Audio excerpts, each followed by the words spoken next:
saya mau menceritakan bagaimana hukum tata negara itu mati. Hukum tata negara itu mati oleh intelektual hukum tata negara yang membunuhnya secara demokratis pula. Dan itu mungkin bisa dituturkan dari pendapat Prof. Yusril Iza Mahendra dan Bang Fahri Bahmid. Misalnya pendapat Prof. Yusril sebelum menjadi kuasa hukum. Beliau menyatakan bahwa proses pencalonan Gibran itu cacat hukum. Sabar Bang.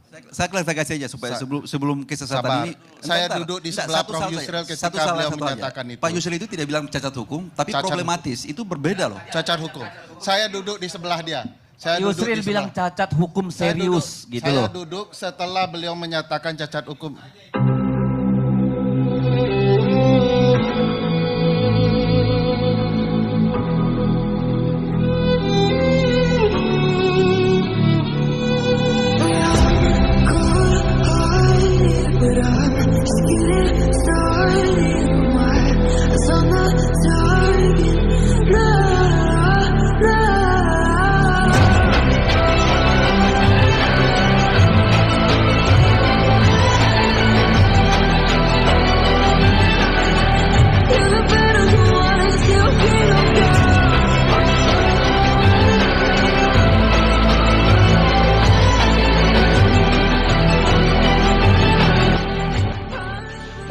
Banyak orang yang terkecoh, termasuk saya, termasuk juga Puan Ansari dengan putusan MK yang pertama.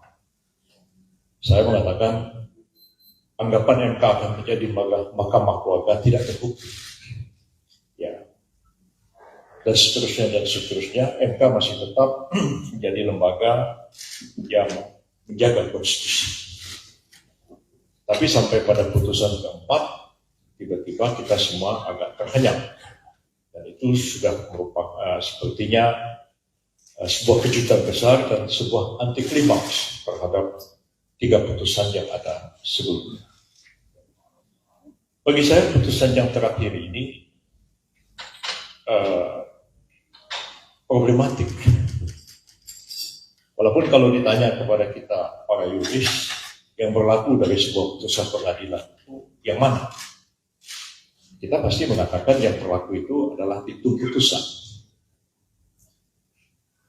Tapi tentu diktum putusan itu kan adalah muara dari pertimbangan-pertimbangan yang ada sebelumnya dan mengalir seperti air dari hulu mengalir ke muara. Tapi kalau kita telaah dengan mendalam, putusan ini tidak mengalir dari hulu, dari hilir sampai ke muara.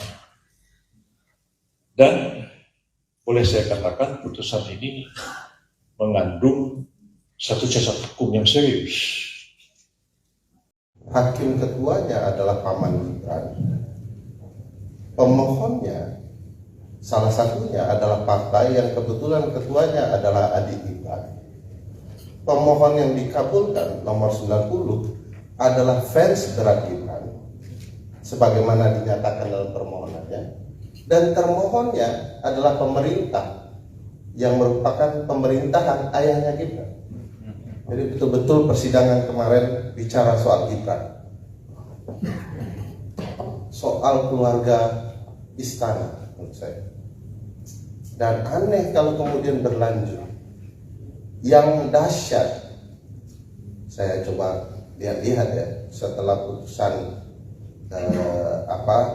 29, 55 dan setelah itu 51 kalau tidak salah, 5155, saya lupa nomornya, nanti silakan dicek. Semua orang sudah menganggap mahkamah berada di jalur yang tepat. Guru saya ini juga tertipu. Saya lebih parah sebenarnya, nanti saya ceritakan. Saya baca Prof. Yusril sudah bilang MK sudah membuktikan bahwa mereka bukan mahkamah keluarga. Itu pernyataan Prof. Yusril. Sorenya mungkin beliau istighfar ya.